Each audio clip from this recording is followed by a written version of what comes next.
लीजिए सुनिए, देवकीनंदन खत्री के लिखे उपन्यास चंद्रकांता संतति के 7वें भाग के पहले बयान को मेरी यानी समीर गोस्वामी की आवाज में। नागर थोड़ी दूर पश्चिम जाकर घूमी और फिर उस सड़क पर चलने लगी जो रोहतासगढ़ की तरफ गई थी। पाठक स्वयं समझ सकते हैं कि नागर का दिल कितना मजबूत और कठोर था। उन दिनों जो रास्ता काशी से रोहतासगढ़ को जाता था वो बहुत ही भयानक और खतरनाक था।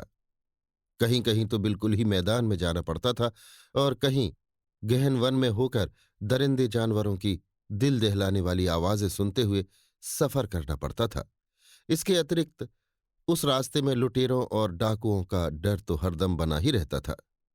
मगर इन सब बातों पर जरा भी ध्यान न देकर नागर ने अकेले ही सफर करना पसंद किया। इसी से कहना पड़ता है कि वो बहुत ही दिलावर, निडर और संगदिल औरत थी। शायद उसे अपनी अय्यारी का भरोसा या घमंड हो, क्योंकि अय्यार लोग यमराज से भी नहीं डरते, और जिस अय्यार का दिल इतना मजबूत ना हो उसे अय्यार कहना भी ना चाहिए। नागर एक नौजवान मर्द की सूरत बनाकर तेज और मजबूत घोड़े पर सवार तेजी के साथ रोहतासगढ़ की तरफ जा रही थी। उसकी कमर में अय्यारी का बटुआ, खंजर, कटार और एक पत्थर कला भी था। पत्थर कला उस छोटी सी बंदूक को कहते हैं जिसके घोड़े में चकमक लगा होता है, जो रंजक पर गिरकर आग पैदा करता है। दोपहर होते होते उसने लगभग 25 कोस का रास्ता तय किया और उसके बाद एक ऐसे गहन वन में पहुंची जिसके अंदर सूरज की रोशनी बहुत कम पहुंचती थी। केवल एक पगडंडी सड़क थी जिस पर बहुत संभल कर सवारों को सफर करना पड़ता था, क्योंकि उसके दोनों तरफ कटीले दरख्त और झाड़ियां थीं। इस जंगल के बाहर एक चौड़ी सड़क भी थी जिस पर गाड़ी और छकड़े वाले जाते थे, मगर घुमाव और चक्कर पड़ने के कारण उस रास्ते को छोड़कर घुड़सवार और पैदल लोग अक्सर इसी जंगल में से होकर जाया करते थे जिसमें इस समय नागर जा रही है, क्योंकि इधर से कई कोस का बचाव पड़ता था। यकायक नागर का घोड़ा भड़का और रुककर अपने दोनों कान आगे की तरफ करके देखने लगा। नागर शहसवारी का फन बखूबी जानती और अच्छी तरह समझती थी, इसलिए घोड़े के भड़कने और रुकने से उसे किसी तरह का रंज न हुआ, बल्कि वो चौकन्नी हो गई और बड़े गौर से चारों तरफ देखने लगी। अचानक सामने की तरफ पगडंडी के बीचों बीच में बैठे हुए एक शेर पर उसकी निगाह पड़ी, जिसका पिछला भाग नागर की तरफ था, अर्थात मुंह उस तरफ जिधर नागर जा रही थी। नागर बड़े गौर से शेर को देखने और सोचने लगी कि अब क्या करना चाहिए। अभी उसने कोई राय पक्की नहीं की थी कि दाहिनी बगल की झाड़ी में से एक आदमी निकलकर बढ़ा और फुर्ती के साथ घोड़े के पास आ पहुंचा, जिसे देखते ही वो चौंक पड़ी और घबराहट के मारे बोल पड़ी, उफ, मुझे बड़ा भारी धोखा दिया गया। साथ ही इसके वो अपना हाथ पत्थरकले पर ले गई, मगर उस आदमी ने इसे कुछ भी करने न दिया। उसने नागर का हाथ पकड़कर अपनी तरफ खींचा और एक झटका ऐसा दिया कि वो घोड़े के नीचे आ रही। वो आदमी तुरंत उसकी छाती पर सवार हो गया और उसके दोनों हाथ कब्जे में कर लिए। यद्यपि नागर को विश्वास हो गया कि अब उसकी जान किसी तरह नहीं बच सकती, तो भी उसने बड़ी दिलेरी से अपने दुश्मन की तरफ देखा और कहा, बेशक उस हरामजादी ने मुझे पूरा धोखा दिया, मगर भूतनाथ, तुम मुझे मार कर जरूर पछताओगे। वो कागज जिसके मिलने की उम्मीद में तुम मुझे मार रहे हो तुम्हारे हाथ कभी न लगेगा, क्योंकि मैं उसे अपने साथ नहीं लाई हूं। यदि तुम्हें विश्वास न हो तो मेरी तलाशी ले लो, और बिना वो कागज पाए मेरे या मनोरमा के साथ बुराई करना तुम्हारे हक में ठीक नहीं है, इसे तुम अच्छी तरह जानते हो। भूतनाथ, अब मैं तुझे किसी तरह नहीं छोड़ सकता।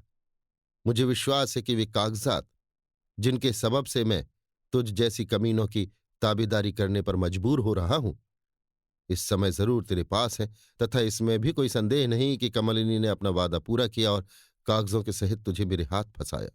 अब तू मुझे धोखा नहीं दे सकती, और न तलाशी लेने की नीयत से मैं तुझे कब्जे से छोड़ ही सकता हूं।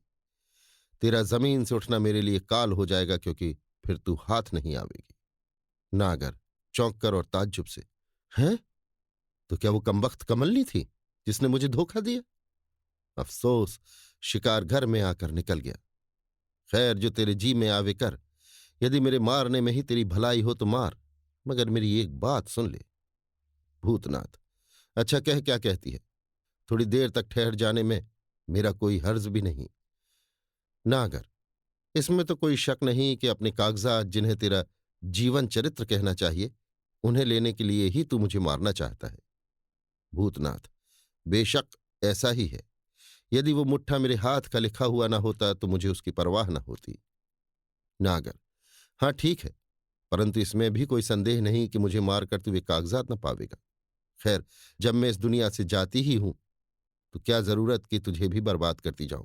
मैं तेरी लिखी चीजें खुशी से तेरे हवाले करती हूं। मेरा दाहिना हाथ छोड़ दे, मैं तुझे बता दूं कि मुझे मारने के बाद वे कागजात तुझे कहां से मिलेंगे। भूतनाथ इतना डरपोक और कमजोर भी न था कि नागर का केवल दाहिना हाथ, जिसमें हरबे की किस्म से एक कांटा भी न था, छोड़ने से डर जाए। दूसरे, उसने ये भी सोचा कि जब ये स्वयं ही कागजात देने को तैयार है तो क्यों न ले लिए जाए। कौन ठिकाना इसे मारने के बाद कागजात हाथ न लगें। थोड़ी देर तक कुछ सोच विचार कर भूतनाथ ने नागर का दाहिना हाथ छोड़ दिया, जिसके साथ ही उसने फुर्ती से वो हाथ भूतनाथ के गाल पर दबाकर फेरा। भूतनाथ को ऐसा मालूम हुआ कि नागर ने एक सुई उसके गाल में चुभो दी, मगर वास्तव में ऐसा न था। नागर की उंगली में एक अंगूठी थी, जिस पर नगीने की जगह स्याह रंग का कोई पत्थर जड़ा हुआ था। वही भूतनाथ के गाल में गड़ा, जिससे एक लकीर सी पड़ गई और जरा खून भी दिखाई देने लगा। पर मालूम होता है कि वो नुकीला स्याह पत्थर जो अंगूठी में जड़ा हुआ था, किसी प्रकार का जहर हलाहल था, जो खून के साथ मिलते ही अपना काम कर गया। क्योंकि उसने भूतनाथ को बात करने की मोहलत न दी, वो एकदम चक्कर खाकर जमीन पर गिर पड़ा और नागर उसके कब्जे से छूटकर अलग हो गई। नागर ने घोड़े की बागडोर, जो चार जामे में बंधी हुई थी, खोली और उसी से भूतनाथ के हाथ पैर बांधने के बाद एक पेड़ के साथ कस दिया। इसके बाद उसने अपने अय्यारी के बटुए से एक शीशी निकाली, जिसमें किसी प्रकार का तेल था। उसने थोड़ा तेल उसमें से भूतनाथ के गाल पर, उसी जगह जहां लकीर पड़ी हुई थी, मला। देखते ही देखते उस जगह एक बड़ा फफोला पड़ गया। नागर ने खंजर की नोक से उस फफोले में छेद कर दिया, जिससे उसके अंदर का कुल जहरीला पानी निकल गया और भूतनाथ होश में आ गया। नागर, कि अम्बे कमबख्त, अपने किए की सजा पा चुका या कुछ कसर है? तूने देखा मेरे पास कैसी अद्भुत चीज है। अगर हाथी भी हो तो इस जहर को बर्दाश्त न कर सके और मर जाए। तेरी क्या हकीकत है? भूतनाथ, बेशक ऐसा ही, और अब मुझे निश्चय हो गया कि मेरी किस्मत में जरा भी सुख भोगना बदा नहीं है। नागर, साथ ही इसके तुझे ये भी मालूम हो गया कि इस जहर को मैं सहज ही में उतार भी सकती हूं। इसमें संदेह नहीं कि तू मर चुका था, मगर मैंने इसलिए तुझे जिला दिया कि अपने लिखे हुए कागजों का हाल दुनिया में फैला हुआ तू स्वयं देख और सुन ले, क्योंकि उससे बढ़कर कोई दुख तेरे लिए नहीं है। पर यह भी देख ले कि उस कमबख्त कमलनी के साथ मैंने क्या किया, जिसने मुझे धोखे में डाला था। इस समय वो मेरे कब्जे में है, क्योंकि कल वो मेरे घर में जरूर आकर टिकेगी। आह, अब मैं समझ गई कि रात वाले अद्भुत मामले की जड़ भी वही है। जरूर ही इस मुर्दे शेर को रास्ते में तूने ही बिठाया होगा।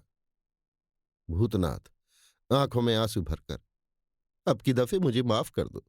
जो कुछ हुक्म दो मैं करने को तैयार हूं। नागर, मैं अभी कह चुकी हूं कि तुझे मारूंगी नहीं, फिर इतना क्यों डरता है? भूतनाथ, नहीं नहीं, मैं वैसी जिंदगी नहीं चाहता जैसी तुम देती हो। हाँ, यदि इस बात का वादा करो कि वे कागजात किसी दूसरे को न दोगी, तो मैं वे सब काम करने को तैयार हूं जिन्हें पहले इनकार करता था। नागर, मैं ऐसा कर सकती हूं, क्योंकि आखिर तुझे जिंदा छोड़ूंगी, और यदि मेरे काम से तू जीना चुरावेगा तो मैं तेरे कागजात भी बड़ी हिफाजत से रखूंगी। हाँ, खूब याद आया। उस चिट्ठी को तो जरा पढ़ना चाहिए जो उस कमबख्त कमली ने ये कहकर दी थी कि मुलाकात होने पर मनोरमा को दे देना। ये सोचते ही नागर ने बटुए में से वो चिट्ठी निकाली और पढ़ने लगी। ये लिखा हुआ था, जिस काम के लिए मैं आई थी, ईश्वर की कृपा से वो काम बखूबी हो गया। वे कागजात इसके पास हैं, ले लेना। दुनिया में ये बात मशहूर है कि उस आदमी का जहान से उठ जाना ही अच्छा है जिससे भलों को कष्ट पहुंचे। मैं तुमसे मिलने के लिए यहां बैठी हूं। नागर, देखो, नालायक ने चिट्ठी भी लिखी तो ऐसे ढंग से कि यदि मैं चोरी से पढ़ूं भी तो किसी तरह का शक न हो और इसका पता भी न लगे कि ये भूतनाथ के नाम से लिखी गई है या मनोरमा के। स्त्रीलिंग और पुल्लिंग को भी बचा ले गई। उसने यही सोच के चिट्ठी मुझे दी होगी कि जब ये भूतनाथ के कब्जे में आ जाएगी और वो इसकी तलाशी लेगा तो ये चिट्ठी उसके हाथ लग जाएगी, और जब वो पढ़ेगा तो नागर को अवश्य मार डालेगा और फिर तुरंत आकर मुझसे मिलेगा, जिसमें वो किशोरी को छुड़ा ले। अच्छा कमबख्त, देख मैं तेरे साथ क्या सलूक करती हूं। भूतनाथ। अच्छा, इतना वादा तो मैं कर ही चुका हूं कि हर तरह से तुम्हारी ताबेदारी करूंगा और जो कुछ तुम कहोगी बेउज्र बजा लाऊंगा। अब इस समय मैं तुम्हें एक भेद की बात बताता हूं जिसे जानकर तुम बहुत प्रसन्न होगी। नागर। कहो, क्या कहते हो? शायद तुम्हारी नेक चलनी का सबूत यहीं मिल जाए। भूतनाथ। मेरे हाथ तो बंधे हैं। खैर, तुम ही आओ, मेरी कमर से खंजर निकालो। उसके साथ एक पुर्जा बंधा है, खोलकर पढ़ो और देखो क्या लिखा है। नागर भूतनाथ के पास गई और उसकी कमर से खंजर निकालना चाहा, मगर खंजर पर हाथ पड़ते ही उसके बदन में बिजली दौड़ गई और वो कांप कर जमीन पर गिरते ही बेहोश हो गई। भूतनाथ पुकार उठा, वो मारा। उस तिलिस्मी खंजर का हाल जो कमलिनी ने भूतनाथ को दिया था, पाठक बखूबी जानते ही हैं। कुछ लिखने की आवश्यकता नहीं। इस समय वही खंजर भूतनाथ की कमर में था। उसकी तासीर से नागर बिल्कुल बेखबर थी। वो नहीं जानती थी कि जिसके पास उसके जोड़ की अंगूठी न हो, वो उस खंजर को छू नहीं सकता। अब भूतनाथ का जी ठिकाने हुआ और वो अपने छूटने का उद्योग करने लगा, परंतु हाथ पैर बंधे रहने के कारण कुछ न कर सका। आखिर वो जोर जोर से चिल्लाने लगा, जिससे किसी आते जाते मुसाफिर के कान में आवाज पड़े तो वो आकर उसको छुड़ावे। 2 घंटे बीत गए, मगर किसी मुसाफिर के कान में भूतनाथ की आवाज न पड़ी, और तब तक नागर भी होश में आकर उठ बैठी। अभी आप सुन रहे थे देवकीनंदन खत्री के लिखे उपन्यास चंद्रकांता संतति के 7वें भाग के पहले बयान को मेरी यानी समीर गोस्वामी की आवाज में।